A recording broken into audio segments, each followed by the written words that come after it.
శ్రీరామనవమి రోజున పానకం ఎంతో ప్రత్యేకం. పానకంలో వాడే బెల్లం, మిరియాల పొడి, తులసి ఆకులు, సొంటిల్లో ఔషధ గుణాలు ఉంటాయి.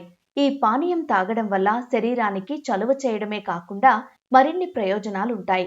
అవేంటో చూద్దాం. పానకం తాగడం వల్ల శరీరానికి హైడ్రేషన్ మెరుగ్గా అందుతుంది. పానకంలో వాడే బెల్లంలో ఐరన్, పొటాషియం వంటి మినరల్స్ ఉంటాయి. ఇవి శరీరానికి ఇన్స్టెంట్ ఎనర్జీ అందిస్తాయి. డీహైడ్రేషన్ కు గురి కాకుండా చేస్తాయి. ఈ పానకం శరీరాన్ని కూల్ చేయగలదు. యాలకుల పొడిలో ఉండే యాంటీ ఆక్సిడెంట్లు బ్లడ్ ప్రెషర్ కంట్రోల్లో ఉండేందుకు తోడ్పడతాయి. కడుపు సమస్యలు, నోటి దుర్వాసనను అదుపులో ఉంచగలవు.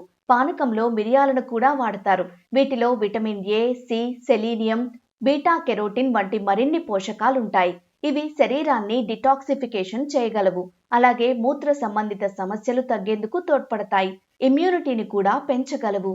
ఈ పానీయానికి మంచి ఫ్లేవర్ అందించే తులసి ఆకుల్లో antibacterial, antiviral, antifungal, anti-inflammatory గుణాలు ఉంటాయి. ఇవి రోగ నిరోధక శక్తిని మెరుగుపరచగలవు. ఇన్ఫెక్షన్ల ఎఫెక్ట్ తగ్గించగలవు. తులసిలో vitamin A, C, calcium, zinc, iron వంటి పోషకాలు కూడా ఉంటాయి. ఎండవేడిమి నుంచి శరీరానికి సొంటి ఉపశమనం కలిగించగలదు.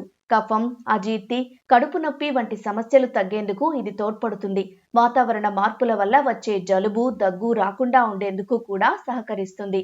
అందుకే ఈ పానకంలో వాడే పదార్థాలు రోజువారీ జీవితంలోనూ మోతాదు మేరకు తీసుకుంటే ఆరోగ్యానికి చాలా లాభాలు కలుగుతాయి.